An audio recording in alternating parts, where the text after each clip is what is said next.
Hi, good evening. Welcome to the IBD and Ostomy Support Show. Tonight we are talking about all symptomatic and IBD related side effects, issues. So we're covering the broad spectrum tonight. I'm Louise at Crohn's Fighting. This week I've had hospital. I ate lamb and decided I'm not going to eat lamb again because I was up all night puking my guts up. What else? I've had work today. I've got the Crohn's and Colitis walk on this Saturday, so that's going to be fun.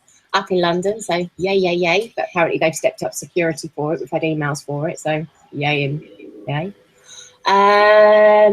Blog post. I've had a blog post up this week about anemia as well, what I've been through to treat it. I know there's a couple of the other ladies here as well that have been treated by the iron infusions and have had to fight their calls to get it. And tonight we have Sahara from IBD Superheros joining us as well. So Steffi's not joining us this week because she's had a baby and she's having some mummy time. So she's allowed a day off. Woo woo! But baby's very cute. So I'm going to pass you over to Nat and we'll let Nat run with it.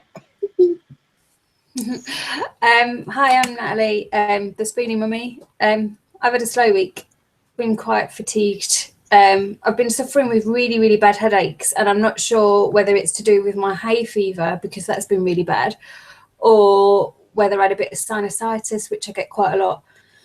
But the last couple of days I felt a little bit better anyway. The kids have gone back to school, so that helped, because Monday and Tuesday and Wednesday I just napped in the day. What else have we done today? We've put up my new wardrobe, so my bedroom's looking all pretty again. Steve's here.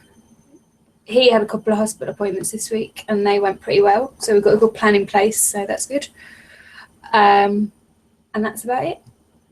We go back to Halifax with him tomorrow, so that'll be good. And I'll pass you on to Rachel. Thanks, Nat. Hi, I'm Rachel, aka Rocking Two Stomas. I've had a full-on week. I had my radioactive scan for my kidney uptake on when was it? Wednesday? Yeah, or Tuesday. And that went okay, but they gave me a diuretic, and it's caused issues with the kidneys more. So hopefully it'll determine like how much more about the kidney failure and then whether I need to have operation. But I've been in London. I've been to a gig, went to see Machine Gun Kelly, which isn't really my type of music, but I quite like him, and my best mate likes him, and that was amazing. But I'm just a bit exhausted today, so I think I need to go to hospital tomorrow. I'm concerned about the I think the pressure in my kidneys and the conduit, my urostomy is really killing me today. So I think I'm going to go in, actually do the right thing for a change, and go in and see what they say. But yeah, apart from that, just living life and being very busy. Yeah, thanks. What about you, Sahara? You couldn't pronounce my name right at some point, I promise. I know, I'm so sorry. It takes practice. It took me a long time to learn to spell it when I was a kid. It's been a slow one, really. Work's been busy, but then I've been tired. So, as is my usual schedule, I come home, nap, try and keep on top of the cleaning, look after the dogs, and then it's work again before I know it. So it's pretty much been it. I tried to finish. I finished the blog this week that I started back in March when I was doing a book review, which was about IBD health issues related to IBD. So I got that finished, but that was a struggle. I've started writing about 3 or 4 times this week. I started at the weekend trying to finish it off. It's just been one of them things that I've opened a few tabs, thought no, overwhelmed, too tired, and turned it off again. So pretty much where my life is at the moment, tired. You can definitely sympathise. I'm so bad at the moment. It makes me really grumpy. I feel a little bit pathetic. It's not just physical, is it? It's mental. Mm-hmm. So it's like yesterday. But then I'm really irritated by myself because I couldn't be bothered to walk to Tesco, and then I can't even bother to feed myself. It's a case of if I can't put it in the microwave, I'm probably not eating it. Mm-hmm. I buy a lot of like the pasta salads that I can chuck straight in the fridge and just grab out when I need them for during the day and stuff. That's Freaking easy. Right. So, Sahara, you started IBD Superheros. Yes. So do you want to just give us a little bit of information? Well, I was going to write something, so I actually had something to say, but then I knew that I'd get really flappy if I actually went off it. So, I'd obviously done some work with Get Your Belly Out before. And Done then some work. Korean Byrne, she's a fellow tape. We wanted to go down a different route towards the fundraising. So we were looking up charities that were specifically focused on fundraising to find a cure for Crohn's and colitis. I mean, don't get me wrong, the education side and everything is obviously really important and the raising awareness, but ultimately I want to feel like I'm making an actual difference. So Cure Crohn's and Colitis is the charity that IBD Superheros support. So all the fundraising that we do, 100% of donations go to medical research into finding a cure for IBD. What I like about what you were doing last year as well, when you set up, you did like quite a lot of meets all around the country, didn't you? So yeah, quite a lot of different, because often you see sort of people saying, oh, I can't get there, it's too far, but because you sort of space them out, it was quite nice because everybody could sort of get to at least one if they wanted to. I always encourage group members to make their own groups, but I know their own meets and stuff, but I know it's quite intimidating because you always think, well, what if nobody turns up? But we're lucky with the admin because the admin are here, there and everywhere. I mean, I'm north. And then there's all those based in London, and AJ's in, oh God, I should know where my admin lives. She's in Scotland, isn't she? Somewhere. I might have completely made that up. It's in Scotland somewhere. So there'll be a meet up there at some point too. And then there's obviously Lisa in Dublin. We did we had a meet up in Dublin before that went down quite well at TDI. So just about trying to get people to, because you can't always travel that far, can you? I mean, I know that just traveling to London, it's like a 3-hour journey. If I don't plan to get there early enough so that I can have a nap, I'm a miserable bastard. I don't want to go to meet something nice to people and smile all day. I'm genuinely grumpy. So things that, if we do them everywhere, somebody should be able to make all of them at some point, hopefully. Yeah, I went to one last year. You came to the quiet. I did. It was nice though. It was a really good day. The weather was good. Lovely. Sat in the pub garden drinking. It was nice. Some live music. The band cancelled at last minute, so that was a bit gutting. Yeah, there was a girl singing, wasn't there? She was really good. I ended up playing it on my phone instead. No, I'll tell you what, if I ended up on a meet up in Dublin, I know where I'd be. It wouldn't be TGI's. I'd be curled up under a table somewhere, unconscious after 3 or 4 bottles of wine. Start on the table dancing before ending up under the table. Yeah, me and my friend want to go to Dublin, and there'll be a thing that we'd be like permanent tattoos on our forearm saying, "If lost and found, please return to this person." You can get those for kids, can't you? Like the transfers.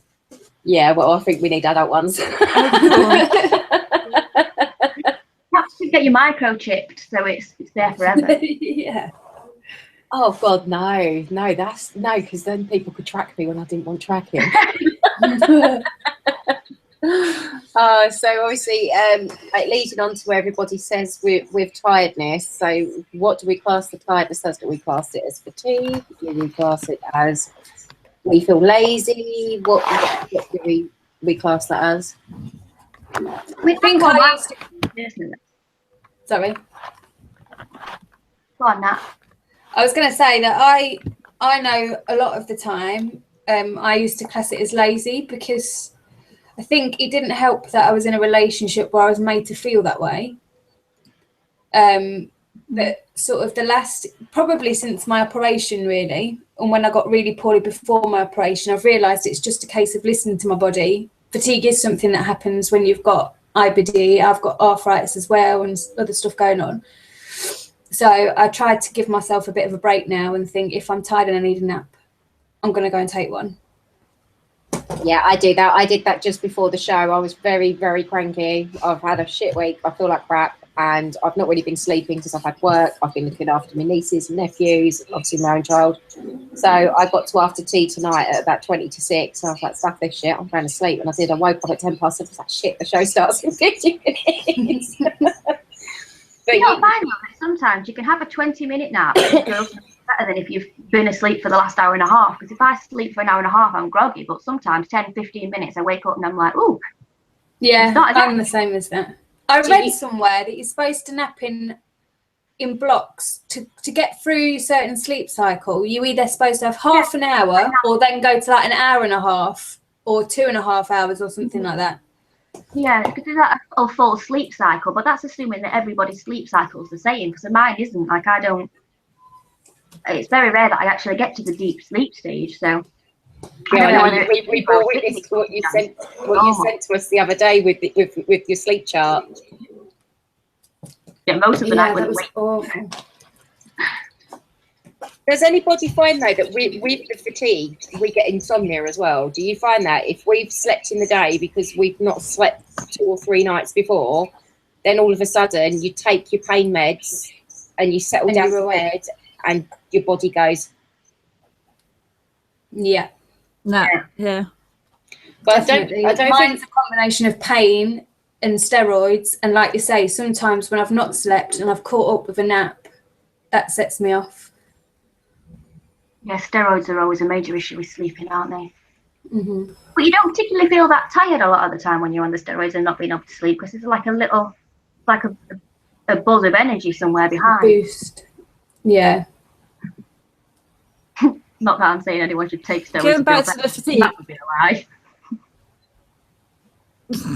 What did you say? I've always struggled that I've struggled accepting, like, with fatigue. I've struggled with it because I think because I don't have my IBD, my stomas weren't because of my IBD. So I've got 2 stomas, but they weren't because I had now I've got the ileostomy. I've had colitis and diverticulitis, but I struggle still accepting fatigue, even fatigue with the kidney like, because I still struggle to really admit that I've got IBD, because it's quite hard, because I didn't have the bags because of it. It's like a bit of a process. So with fatigue, I'm getting there. The girls are helping me, like, sort of slow down, but I do struggle with that. I just kind of push through it, and then I hit a wall, and then I end up in hospital, which is, I think, what happens all the time. I don't know the balance. I haven't yet accepted, I think, and actually properly accepted that I am fatigued and it's okay to rest. I had quite a few comments on the polls. Yeah. Regarding fatigue, I think quite a lot of people said nothing helps, and it's the hardest symptom to deal with when you've got IBD as well, which I think I agree, because you can sleep, but you still wake up tired, don't you? It's not. You do. It doesn't matter how much you sleep. You can sleep for 24 hours and still wake up and feel just not there. But I think that's what people understanding is, isn't it? Because people think they can just say, just go and have a rest, get some more sleep, go to bed an hour earlier. It's not actually going to make that much difference. I think when I say to people, I'm saying I'm exhausted, like, it's not just tired, like I can't function, I can't physically do anymore. It's difficult with fatigue, because obviously they give us the medication. I mean, I know myself now, I rarely take opiates, but that is purely because they make me as sick as anything. So I take oxycodone, or I take gabapentin, or the other one that they've given me, is it the synthesized codeine, which is the dihydrocodone. So it's like codeine, but it's not actual. Yeah, opiate based, isn't it? But it is the root of all. The opiates are the root of all evil, especially if you've got fatigue, and especially if you come out of hospital and you need to recover, because you are trying to sleep, but you can't sleep because your body's tired. But because you've taken the meds, your brain's going no, because it's effectively giving you a drug buzz. Yeah, it's legal and it's prescription based, but it's giving you the buzz, which just affects your fatigue even more. So how do you deal with that? Well, even when you sleep in the opiate fueled sleep, you don't sleep fully. You don't sleep, like, you don't have a good sleep even when you do sleep. And when you're on your back as well, you're often up in the night, aren't you? Yeah, I'm always up at least once in the night. It doesn't matter what you take, you still wake up, don't you? You could knock us out with an anvil and you'd still wake up. It's difficult. It is difficult with the fatigue. I mean, because I know some of the people have said on here that the fatigue gets them and they're mardy and they're moody and they're upset. There's another lady, Samantha, that said that she takes extra pain meds to deal with the pain. And she was so tired, but she was up until 4 this morning because she couldn't sleep because she'd taken the meds. Yes, yeah. The one thing that I will say with your pain meds, if you're like me and only take them when you need them, that makes it worse because your body's not used to taking it, so your body doesn't get into sync with it. So if you take it the way that you're supposed to and the way it's prescribed, so 3 or 4 times a day, it doesn't make you as bad with the sleep as what it does if you decide after maybe a week or 2 of not taking them and then popping them then and there. That's when you're going to get it when it affects you for keeping you awake. If you're constant with your pain meds and for keeping the pain under control instead of just winning and bearing and getting on with it, you'll find life is easier than what it is if you don't take any and then take some. Do you agree with that, Nat? Yeah, definitely. I'm on my pain meds at the minute. I'm on every 4 or 5 hours. I have to take them because everything is just sore and not good. So now I've got into a bit more of a routine with them and I find they don't affect my sleep so much. But like you say, when you start bitting and bobbing, that's when trouble strikes. I mean, what about you, Sahara? Have you found with the pain meds, if you stop them completely? Yeah, it's definitely the case. I mean, think about it like, you know, when you quit smoking and then you have a crafty fag on your night out and you've got that nicotine rush. You've got that buzz off it because you've not been doing it lately. Yeah. Definitely the same. Like, there can be points when I have to take tramadol. And if I take tramadol from nowhere, I'll start being sick and I'll itch everywhere. If I've built up to it because I've been taking codeine and then and then I actually the edge off, I'll go up to tramadol and that's okay. But if I just take them out of the blue, I'll throw up and itch all over and have nightmares. Yeah, the Oromorph used to give me night terrors. Yeah, when I first started taking the morphine, I had a few bad nights with nightmares. It's awful. So realistic though as well. And you wake up sweating. I woke up crying and I woke up shouting one night because I was still like in the dream. It was horrible. I'm very careful with my, as you know, like with my pain medication because because I was addicted. I built up I started to abuse them when I had my bladder out. And so I'm very careful. So I stick to my 3 tramadol a day and I stick to that. And then if I need to go up one, I speak to my doctor. But I when I was in hospital, I abused fentanyl very badly and OxyContin. And I didn't think, do you know what, I'm going to be an addict. It was just slowly creeped up. Pain was really bad. I couldn't cope with the catheter anymore and I just couldn't cope. And then with the trauma that happened in hospital for those 3 months, it was too much. And I ended up, when I came out, just abusing it badly, the fentanyl patches, and didn't realize I'd become an addict. And that's why I think it's being aware. It's like, I understand now kind of where doctors are concerned. I know there's a double-edged sword where doctors can be, don't like giving pain medication at all, but I've experienced the other side. I've experienced that kind of thing. So I am careful about it. But I now I should really take more now, but I'm probably a bit like Louise, a bit of a martyr. Do you know what I've discovered though? I take gabapentin now, that because most of mine is nerve damage and because of my joints and everything else, it's the nerves. I take the gabapentin, so I find 9 times out of 10 they space me out, but they don't do to me what the others do because the other ones, the lights are on, no one's home. So that's the same as pregabalin, isn't it? Like I'm on pregabalin. Like I've been on antidepressants. So I've been on duloxetine, which initially was given for pain relief, not for antidepressants, for like the last 9 years. But the last 6 weeks, I've decided to come off it. It's been hard. I've been on it 9 years. It's definitely affected me. I think it's been I've been crying all the time. Oh, bless you. Which isn't like me at all, because I'm usually hard. I mean, what else did we cover other than the fatigue? What's the other one? Oh, arthritis, wasn't it? You put down. Arthritis was on there, yeah. Quite a few people had problems. There was a couple like me that mentioned rheumatoid arthritis. There is a bit of a difference because there's a lot of the arthritis that's linked to IBD is inflammatory arthritis, or I think, is it called enteropathic arthritis? Is that the proper name for it or something? I don't know. But a couple did mention that they've also got rheumatoid arthritis, and we've got one psoriatic arthritis as well. So yeah, what was I? So yeah, steroid injections. Yeah, a few pain meds. Methotrexate's used quite a lot. Humira. Quite a few drugs you can go on to take to combat both your Crohn's and your arthritis. Humira, methotrexate, infliximab, all those can work on both. Yeah, because I think the methotrexate, the Humira, and the infliximab were originally done for rheumatoid arthritis, wasn't they? That was where they originally brought it out to treat the arthritis before they decided that it could be used maybe to treat the Crohn's as well. To treat IBD. Because I think oh, sorry. No, that's okay. I was going to say I'm actually on Cimzia, and I was put on that by my IBD doctor when I was in Essex.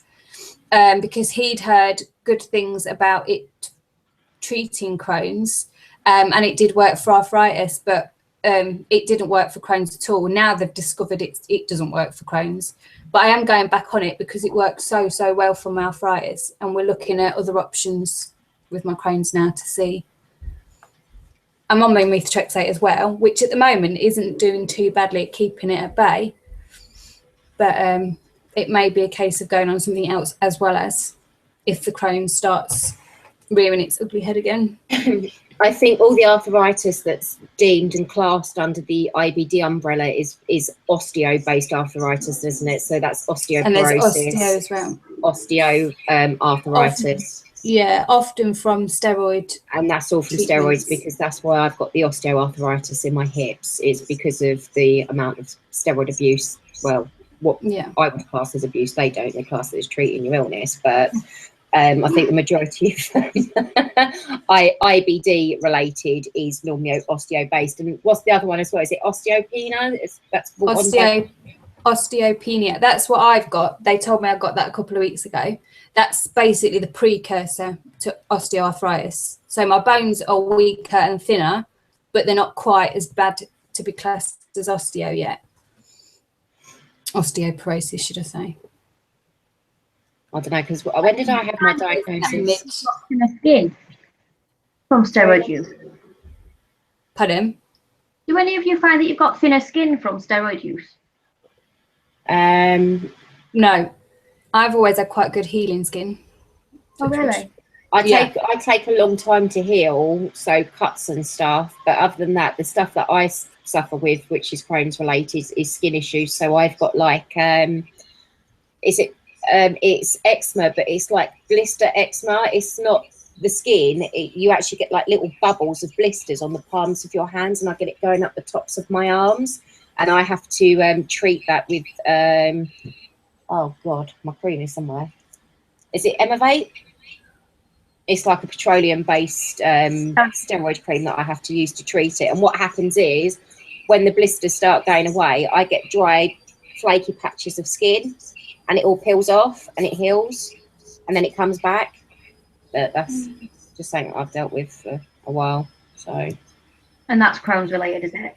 That is Crohn's related, because I never had it prior to having Crohn's. So, and it's only been the. I never had before. It's only been the last.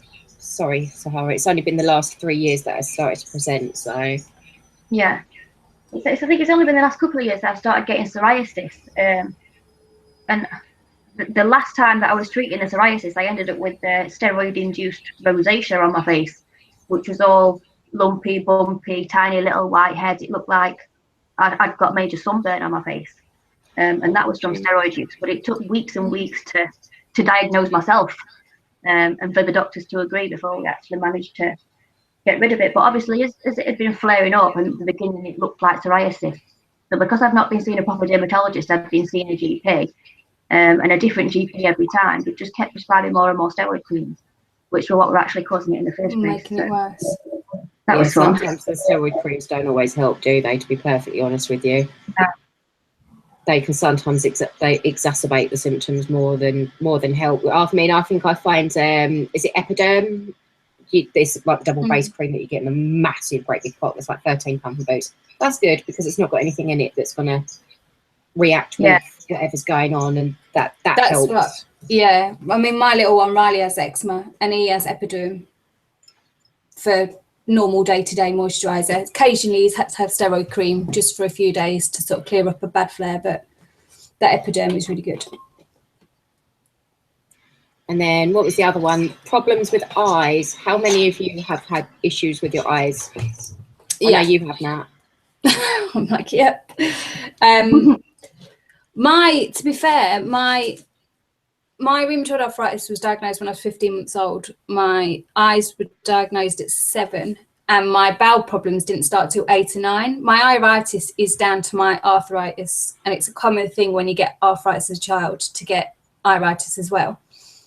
And it can often make you go blind. I had a friend I went to physio with, and she had gone blind because as a child you often don't get symptoms, or because you're obviously quite young, you can't tell you've got symptoms, so you don't explain to anybody that you've got a bit of blurry vision or whatever. But I was quite lucky. I was checked every year because of this sort of pattern that it followed. I was checked every year anyway. And it was when I was 7. It was actually just over a week before my mum and stepdad got married. And I was just mortified because they admitted me to hospital for a few days to get the treatment started and to make sure it worked. And I was just more worried that I was going to miss the wedding. And I was bridesmaid. But I know uveitis and iritis are common from IBD as well. And also I've had people saying they've had dry eyes. Wearing glasses because their eyesight's deteriorated due to steroids as well. That's another steroid side effect. Yeah, that's me. And somebody that got tiny ulcers on their lash line, which they've deemed to be related to Crohn's. She has to get cream or eye drops from the doctor whenever they appear to treat them. And they just sort of flare up as and when. Which I don't know. She didn't mention an actual name for it, but she just explained that it was these tiny ulcers. But again, quite common. And quite common, I found as well through the poll that it was quite common for people to have a lot of these things together. Yeah, they didn't just suffer from fatigue. They suffered from 5 or 6 of the things on the list. It was sort of quite... I mean, it's like, you know yourself, Nat, and Rachel, with my Instagram and everything else, the issues I've been having with my eyes recently. And they said, what was it? They said to me it was hay fever, and did it clear up? Did it? Fatty Adams. But they're reluctant. I've got to go and see an eye specialist now because I keep getting the big, I don't know if you saw my picture the other day that I sent you guys, but I had that big dry patch in a V from here to here. And then the streaming, and then I keep getting the random bloodshot on the inside of the eye. And yeah, my eyesight's terrible. My eyesight, every time I've been for an eye test, it's got worse in the last 14 years, not better. Yeah. And I don't... Oh, carry on. Sorry, carry on. On my Instagram, I had quite a few people. I think I had about 5 people. And on my other one, said that they had thyroid problems because of IBD. And obviously because my IBD was like, I don't know, it's almost like a secondary condition to my main condition. I don't have I don't have arthritis and I haven't had steroids, luckily. But yeah, they said they had I had overactive thyroid when I first got really poorly, you know, but apparently a lot of people due to steroids and that have had thyroid problems. Have you guys experienced that? Underactive or overactive? I get tested quite often for that because I've got family history as well. My mum and my auntie, and it runs in the family. So anytime anything goes a bit skew with my bloods, they test my thyroid, but mine's fine. And I've been on steroids for years. Yeah, because I was really shocked because I had about 5 or 6 people say it, and I never heard of it before. Never thought about thyroids, but I had overactive thyroid, and then I got treated for it. I can't remember what tablets I was on, and then was it thyroxine, and then now I think I'm just under all the time, but I don't need to take any tablets, but I'm just under the levels. Yeah, and I thought that was quite interesting. Quite tired as well. Yeah. Whether it's just a what's it, or whether it is actually related to the steroids. I've not heard of that one though. Not something I've ever heard before. Thyroid issues being related. Maybe it's just maybe it's just it would have developed anyway. But I thought it was quite unusual.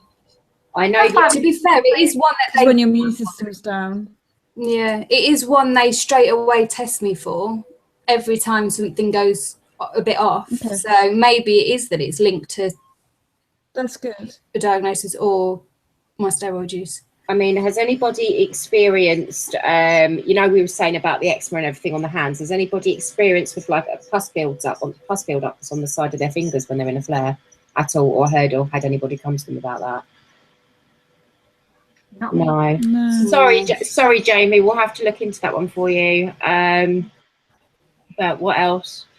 I'm just trying to think. It's everything's just such a wide umbrella, because the other thing with IBD as well is is it your pancreas and your gallbladder? Yeah. People have issues with that. I mean, I know I've got gallstones, and that's because of the bile salt malabsorption.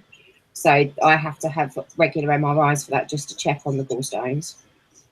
So I've been checked. The MRI I last had, they were checking because of where I was getting the pain when I was in hospital. They're worried that my pancreas might be involved in some way now. So they're checking that out. We have malabsorption as well. That's a pretty common one. Yeah, but I think the malabsorption ties in with the anemia as well, because the malabsorption, you're not absorbing what you're supposed to be absorbing. Yeah. So then that leads to anemia, because your body's not absorbing the goodness that you have. And then you've got the electrolytes as well. So that's the magnesium and the potassium that ties in with the malabsorption. But they have IVs for that. But it's you have to fight your corner to get it sorted. Yeah. I had a real problem. I've been on tablet iron for as long as I remember, because I've always had I've got chronic anemia since being diagnosed pretty much with my arthritis. And obviously the tablets were messing up my bowels. And when I got diagnosed with the Crohn's, they were like, oh, it's okay, we'll try you on liquid iron, because that's often absorbed a bit better and a bit gentler on your stomach and blah, blah, blah. Well, it made me sick. It was awful. If I wasn't fully sick, I was just nauseous constantly. So when I was in hospital and had my operation last year, they were like, oh, it's okay, we'll get you an iron infusion because your iron's still constantly low. And obviously it doesn't help with the way I feel. I'm constantly tired, I'm pale, I bruise. So like you look at my body and people are like, oh, what did you do there for that bruise? And I'm like, I didn't do anything. I don't know. It's just come up. My legs are covered. It just looks like I've been battered by somebody. But so they were like, we're going to arrange it. Then when I left hospital, I sort of spoke to my GP and they were sort of saying, oh, well, your gastro doctor decided to do it, so he needs to arrange it. But I was like, I'm not seeing my gastro doctor now for a few months, so can you not do something? Oh, no, they want to arrange it. So then I saw my rheumatologist and they basically said the same thing. Oh, no, your gastro's taking the lead with this. And it all gets a bit messy, I think, when you've got quite a few clinics involved. And then obviously because I moved, I had to then wait to be assigned consultants and stuff here. But I did get one in the end when I was in hospital. And I'm just waiting now. I've got a gastro appointment at the end of July. But I think I'm probably gearing up to needing another one. So I need to see about that. Yeah, because I know Steffi's had problems trying to get hers recently, hasn't she? She's had to fight tooth and nail. They've told her to go to hospital. She's gone to hospital to have the iron infusion done, and they've gone, no, your hemoglobin's not low enough. You need to take the oral supplement, but she can't take the oral supplement because her ferritin's through the floor. It's absolutely ridiculous, because I don't know what it is, whether the anemia within us presents differently. We've still got the hemoglobin levels, but we have not got the ferritin levels. That's my issue with ferritin. But B12 is fine, because they check that every time I complain of being tired. But it's the ferritin, that's the iron stores in here. Isn't that the bit that carries the oxygen around your body? I mean, who else has tried? Oh, sorry, Rach. No, carry on. It's all right. That's all I right. said, do any of you find that with the oral iron, so we're talking the ferrous sulfate tablets, or is it the febergoblin? The one that begins with an F that's in the liquid box, that comes in the liquid. Have any of you found that you quite literally, I know Nat said she was feeling nauseous, that it just makes you projectile vomit? I was sick. Yeah, but I projectile vomit. It's awful. Mm-hmm. So They don't. They told me not to have the tablets. Like they said originally, I needed the liquid because of the short bowel syndrome, and I don't absorb the tablets well anyway. That they said that I needed to have the liquid, but I just sick everywhere. So I have, when I'm in hospital, I usually get the iron infusions if it's needed. But they're always a fight. But I do think that when there's different departments involved, and different hospitals. Like I don't know in Steph's situation, but they kind of you're all fighting, and nobody likes to take control or the lead. It's like and then that's where I get frustrated. You're trying to organise all these departments. So I've got urology, colorectal, all these different ones, trying to then get them to all speak together, and for them one to take over control of the other one, and urology, and it's like it's hard, and you do feel like you're kind of juggling everybody and trying to get them to talk to each other. It can be quite stressful. Yeah. It is hard, but when you've previously had blood transfusions because your iron levels are that low, and you've had blood transfusions like twice, 2-3 times in the past, and then they go to you, oh no, you don't need it, you're not low enough, you don't qualify. But if I don't qualify, why is that team messaging that team and saying that I need to have it done when that person's in the VB clinic, they're not reading your notes and they're going, oh no, it's based on levels, they don't need it. But do you not think with the iron infusion, especially with the iron infusions, those that have got the stomas and those that have got the ileostomies and the colostomies, do you not think that is something that they should offer as a general whole? Yeah. Well, it's the same with my B12 as well, because obviously the part I've had removed is what absorbs my B12. And over the course of my blood tests, it's going down and down and down. And they're like at the point now where it's just okay. And I'm like, but I'm never going to catch up again because my body will not absorb any more B12. So why not just start me on the injections? Because all I'm going to do is keep feeling more and more rubbish. Now, I've been having B12 shots in my butt since 2007. And they've not picked my levels up. Don't say that. I want to feel awake again one day. I know, but I think it's a course of everything, because I think the B12 is a quicker course of action to the iron infusion, because I think it all goes to the same place. I don't know. Yeah, because you can have anemia through lack of B12 as well, can't you? Yeah, it's B12, folic. Yeah, it's iron deficient anemia, B12, and is it folic acid? It's something to do with the folates. Yeah. Folate thing, whatever it is. See, I take folic acid every day because of the methotrexate anyway, so I think that's pretty. I only thought you're supposed to take that when you was pregnant. No, it helps with the side effects of your methotrexate, apparently. That's probably I take it every day apart from injection day. It was probably why I was so well during my pregnancy, that's because really I was taking those tablets. Yeah, because it protects your bones, doesn't it? It's meant to protect your bones. Is it meant to protect your bones? No. No, I don't know. I don't think it protects your bones, though. Vitamin D and calcium is your bones, because that's what I've got to. You get them with steroids, don't you? Yeah. So what's the folic acid for then? I don't know. I just know it's supposed to help my side effects. When you're pregnant, I know. When you're pregnant, you take folic acid. It's for the spinal cord development, isn't it? And the brain. Yeah. Yeah. Oh, there we go. Yeah, it's fun now. I'm typing in folic acid. It's all right. Rachel's going to Google for us. So what else? Bile salt malabsorption. So anybody had their iliums removed and then had a resection? Yeah. Anyone? I've my iliums removed. It's the same. Yeah, and I don't absorb. That's why I got the short bowel syndrome. I don't absorb well at all. That's why we've come off loads of my tablets, because there's just no point me being on them. I just don't absorb it. What's your ilium? Is that the join bit between your little and your big?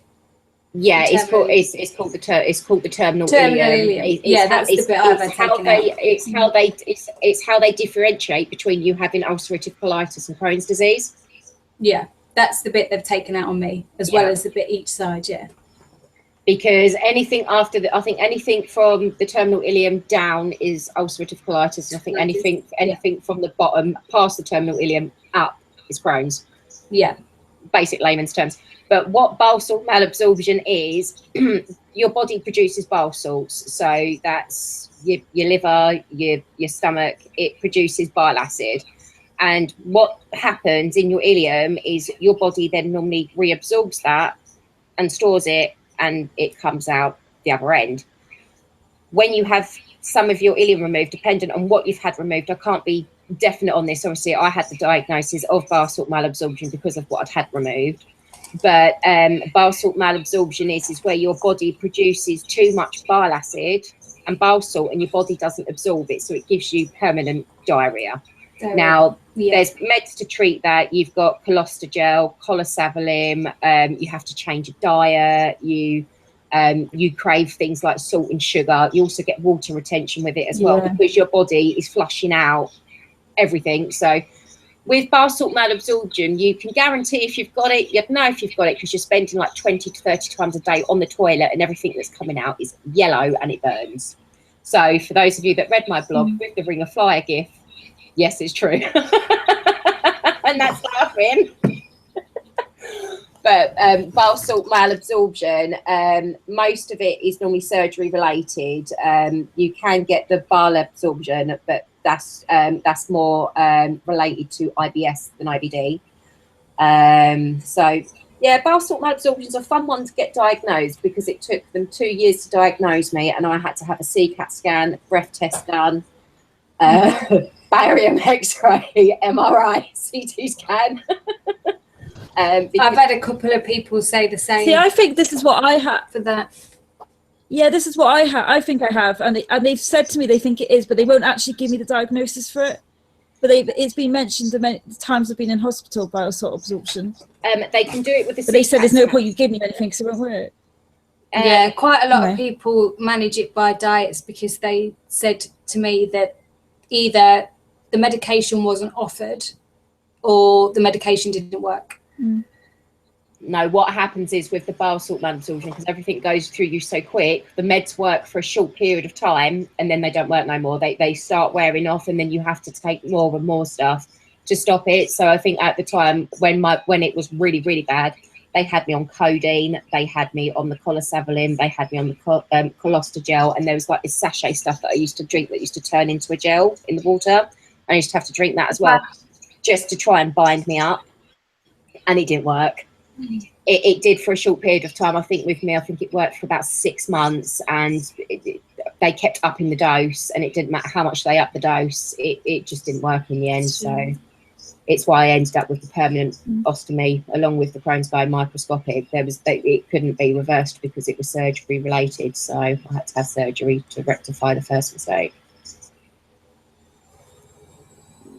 Because they don't tell you that when you have the resections done. My reversal when I had it done should never have been done in the first place. They should have known what was taken out and what it would have caused, and I should have just had a refashioned and resited stoma, rather than go through the 4 or 5 years of hell that I went through before I had my permanent stoma put in. So those of you that do watch this or do read the blogs or do listen, you always need to check with your surgeon prior to having it done. You can listen to us and see what we're saying, but we can only advise on other people's stories and history. We can't give you the facts and for definite say, oh, if you haven't had this removed, it's not going to happen, because it could. So, you know, you always need to seek your consultant's advice. I mean, what was the other one that you put up about that? There was hernias was another one. That I had a few people message me back about. That was one of the more uncommon ones, but I know there is quite a few people with them. The 3 or 4 people I spoke to, I think, have there was only one that had surgery on it, and her hernia was actually only found through her surgery. But otherwise, people are just generally living with them. as am I. Mine's not majorly big. It did seem to get a bit bigger a couple of weeks ago and was struggling with it quite a lot, but it's settled down a bit now, and I only really get pain from it when I've probably been doing a little bit too much, like today, because we've been moving stuff about in the bedroom. I'm sort of aching a little bit. Do you not find with your hernia, Nat, yours is when you lay down or you sit down and then you go to sit up, it's like it catches? Yeah, I think, well, it's just anything with that stomach, isn't it? I think you move it and but I had a real problem a couple of weeks ago with some leaks as well, and where it had got that bit bigger, or it seemed to have got bigger, I was sort of struggling to get the bag flat because of where there's like a ridge, to get the bag flat around it, and I was ending up with loads of leaks through it, which caused great problems with my skin. Luckily it's all settled down now, but I'm sort of having to pay real attention to try and get it smooth and stuck on. Do any of you guys have issues with sweating in general? So med-induced, flare-induced? I do. I think when I had the overactive thyroid, I was sweating really badly, and then now, like when I know when I'm about to become septic, because I get really bad sweats and the clammy sweats, but I do suffer from sweating, and it's never regular. It comes and goes for me. Mine was really bad when I was in hospital. Well, whenever I'm in hospital, I get it really bad when I'm on IV steroids. But actually, since leaving hospital, because I've been on quite a high dose that they reduce quite slowly over a long time, I've been struggling with that at home as well. It's got a little bit better now, but it's still quite gross. I mean, what about you, Sahara? Have you had issues with sweating or anything, night sweats, day sweats? Whenever I sleep, could be my afternoon 15 minutes nap, I always wake up and my neck's wet. Sleep. But my hands get hot all the time. But other than that, yeah, mine's normally worse than anything else. I can see your cat in the back. Yeah, that's Jess. Say hi, Jess. I have a big problem with. I have a big problem with thrush, like because of the amount of antibiotics I'm on, because of all the kidney infections, the sepsis, and all the amount of antibiotics. I get bad thrush, and I don't know if you guys are like that anymore. But I think when you've had so many antibiotics, it's just what I have to cope with. I always make sure I've got the cream as well. I get thrush in the top of my mouth and down the back of my throat. And that's always antibiotic induced. So if they ever stick me on antibiotics, I have to then spend another 3 weeks taking more antibiotics to clear up the mouth thrush. Yeah, I often get it when I'm on antibiotics. I think when you've had it so many times. Has anybody experienced the sweats when they've come off of the Pred or the budesonide? I normally sweat when I'm on steroids. On it. Yeah, just on it in general. But not when you come off of it, because do you not think sometimes your body flushes it out, or just? Well, that's like withdrawal, isn't it? Withdrawal. It sounds a bit like withdrawal. If you're reducing off the progesterone, I can't say that word. But if you're reducing off it, that's it. If you're reducing off it, then you get withdrawal comes sweats as well. So it kind of makes sense that you would get sweats. I've not thought of it like that. I know when I met Steve, like a year ago, he's like the hottest person ever, never sleeps under the covers, and I'd always be like there tucked up in the covers. Now I have to sleep with a fan on every night because I'm just so hot all the time. And I'm down to 15 milligrams of Pred now, which is sort of a low dose for me, or has been for the last sort of 6 years. But it's still happening. I don't know whether it's just because I've been on them so long now. Nah, I'll let you in on a secret. I get the night sweats and really overheat during the night when I'm on the immunos. So I actually have a wall fan in my bedroom. I have like a little blanket cover that's about that thin on my bed. Yeah. And I still sometimes get under the duvet, but I go to bed in shorts, and I have that fan on full scale wings, and I'm still hot. Yeah. But actually, the other night, it was for a first. Steve's now got a fan in his room, and he had it on the other night. He went, I'm going to turn the fan off. Is that okay? I was like, no, leave it on. And I was like, what's going on? You're like the hottest person ever. I on for a while that noise becomes comforting, and then you don't like sleeping without it. Yeah, I was going to say the same thing as well. We were talking about that. Yeah, it's like white noise, isn't it? They say put a Hoover on and stuff like that. And then when someone tries to take it away, I'm like, I can't sleep anymore now. I like that in home base you can get the massive, great big floor fans. It is like an aeroplane propeller. Oh yeah, the ones with just a stand that sit on the floor. Yeah, I'm not allowed one of those because apparently I'd blow him out the bedroom window. You just imagine coming home and finding Ben pinned up against the bedroom wall because the fan's gone on. Or sat in bed in his woolly hat and his gloves. I wouldn't. If I was allowed to, I'd have it on in the winter. I just don't think it's fair to inflict it on him. I mean, what else with side effects? I mean, Sahara, what else do you find side effect wise? Well, side effects are all the health related issues. Now, I don't take steroids anymore. I haven't been able to take steroids for a few years because I got to a point where I became steroid dependent. So I'm quite lucky in the sense that I'm on azathioprine, but I don't actually get any side effects from that. It was the steroids that I hated more than anything because that was literally everything. I mean, got really dark hair anyway. So obviously I started getting even furrier when I was on the steroids. So I had a really furry face. I'm kind of like growing a beard. My hair was greasy all the time. And then the acne and the mood swings. I was like an actual mentalist. Felt like the entire world was against me. I'm on steroids, so it's not something I miss not being able to take. But I think if I was to take anything else now, I'd have to go up to biologics because I've pretty much tried everything else.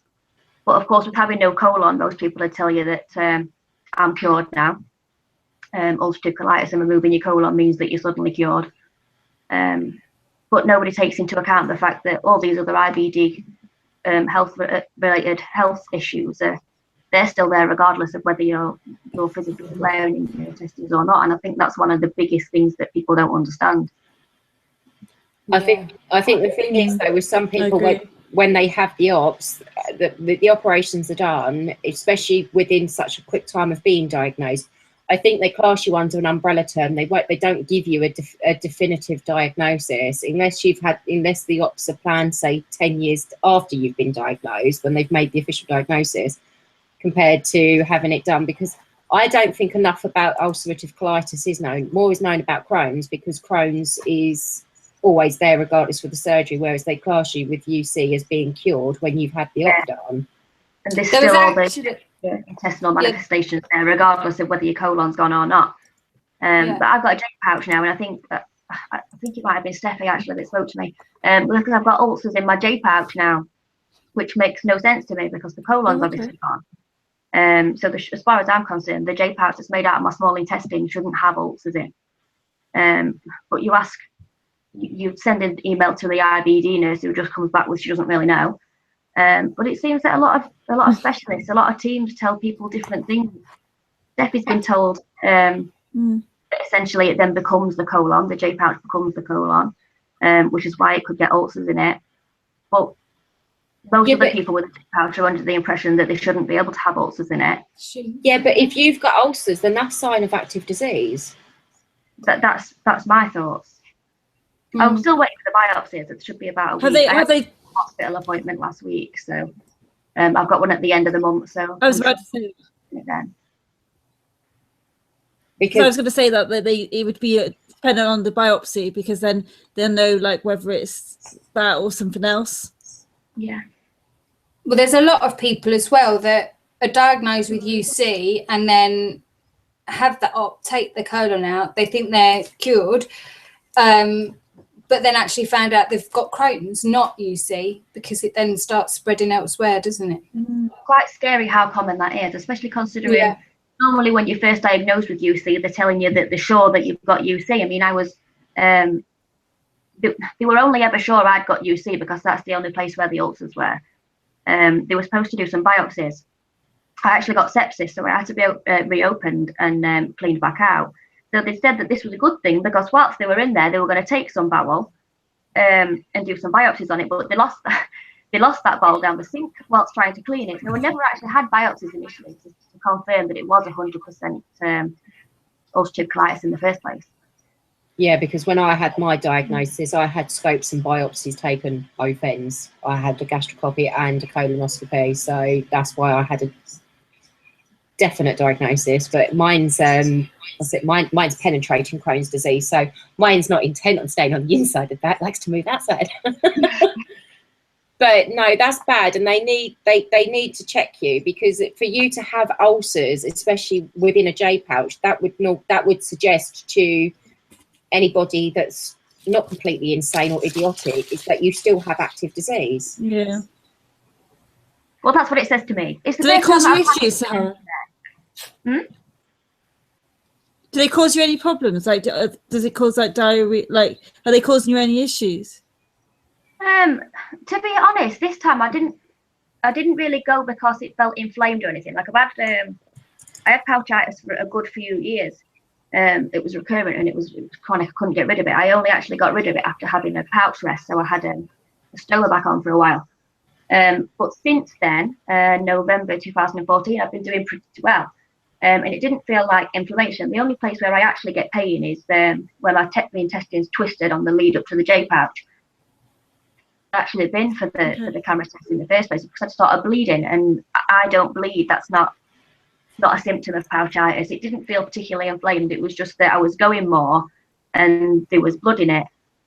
It seems weird to me that it's not hurting. The only pain that I've got is where my usual pain is, where the twist is. So it seems a bit weird that there's bleeding ulcers in there and I can't really feel them. It's either that, or if you like any of us who've just been desensitized over the years, it just feels like a normal bit of pain. Well, one of the ladies has just said on here, apparently we have a second brain in our guts. Do we have a second brain in our guts? In our tummies? It's been recently diagnosed. Sorry? Apparently that's been... Sorry, carry on, Sahara. I talked over you. I don't even know what I'm saying now. That's another one. Well, brain fog. Yeah, well, apparently it's still being studied, but it works alongside your brain and nervous system, apparently. Ooh. Oh. Yeah, it's only been the last year, I think. The last year they've... And Samantha, I love you, but I'm also going to say I don't like you very much, because I'm now going to be probably up until 1 or 2 in the morning doing Google research on this. I'm not sleeping. But no, thank you. That's a good one to bring up. I'll have to have a look at that, actually. So anybody wants to Google second brain, please Google. Oh no, that could be a reason for brain fog. Actually, because we've been having most of our intestines removed, it's gone. We're actually just getting thicker. Nice theory. No, I'm just ditzy. I like it. I have an excuse now. Aww. But has anyone mentioned any of the mental health side stuff, you know, as a health related, IBD related health issue? We are going to cover that on a later show. The reason being for that is there's several of us, and there's other people I know that we know that have had the mental side of things, but I've got PTSD because of what's happened. Now I know you've got anxiety, haven't you, as well? Mm-hmm. And I know, Rachel, you have the anxiety as well, don't you, with regards to the ops and everything that you've had done. So it was one of those things, isn't it, that's not focused on enough. People tend to think about the physical stuff, and then, well, we're trying to get everybody on the outside world to understand that there's all these extra intestinal manifestations, but then there's also the mental side too. So in all fairness, a little bit fucked, aren't we? Just a little bit, yeah. We're in it together. We're in it together. we got each other. We can all deem insanity. It's brilliant. We can't be held liable for our actions because we have major issues. Yeah,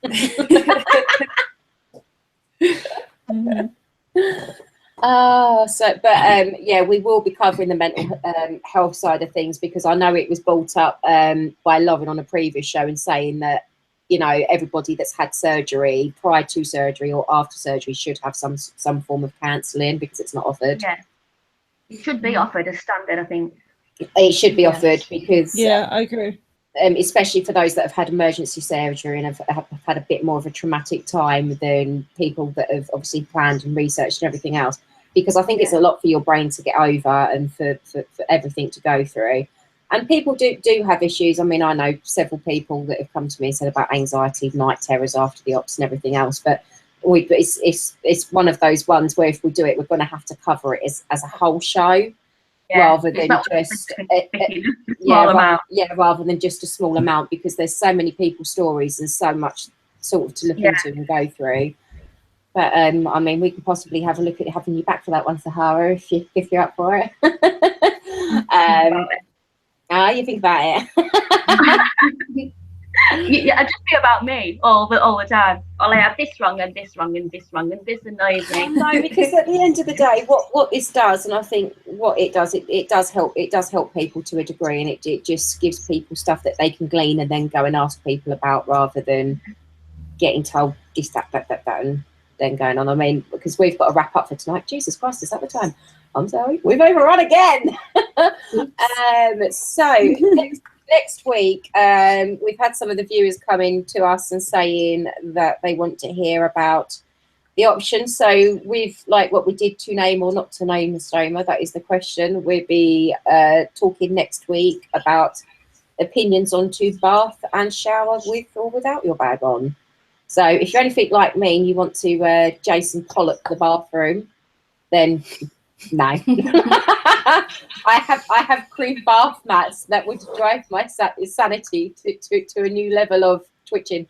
And we are also going to cover food, but we're going to cover food as a general ileostomy diet, colostomy diet, and post-op. And I think all the girls, and myself included, I know Steffi has been running up menus and recipes that she's been putting up onto the page, onto her blog, and onto Arthritis to Ostomy. Have you done one, Nat? I know you're doing one, aren't you? I've got a few sort of planned. Yeah, I'm trying to actually make them so I can take some photos too. But I've got them all written out. But it's just sort of getting around to photographing things, make it look a bit prettier. Although, to be fair, some of my food pictures look awful. They taste really good though. Taste is all that matters, don't matter about looks. Okay, so right, we're going to wrap up for tonight. So we're going to say bye. We'll have the polls and everything put up tomorrow or Saturday, hopefully, fingers crossed. I'm going to go and kill myself doing the CC UK Walk It on Saturday, so wish me luck. And for any of you that want to be dressed by your own kids next Friday, please pop over to the Spoonie Mummy, because there's a thing going on at the moment where £2 per person to donate to Oxfam, and you have to take pictures and send it to Nat or to the show with regards to how you let your kids dress you that Friday. So we wish you luck on that. I got the pack today. This is the badge I have to wear. Oh, cool. Currently. So there was a few going to things. find out how much the kids like you then. Yeah. Yeah, we've got a week to hide yet. all the bad stuff. So we've got. I haven't told them. I've not even mentioned it, because I think the more I mention it, the more excited they get, the more they'll edge towards the fancy dress box. So I'm hoping they just pick off the clothes, which will probably be a complete mishmash still, because it's two boys, but it'll be a little bit safer than the fancy dress. We'll see. Okay, so right, we're going to say bye for tonight, and I'm going to terminate because I need to go into my bag. Yes, so do I. So we'll say no, we'll see you next week. Bye, guys. Bye.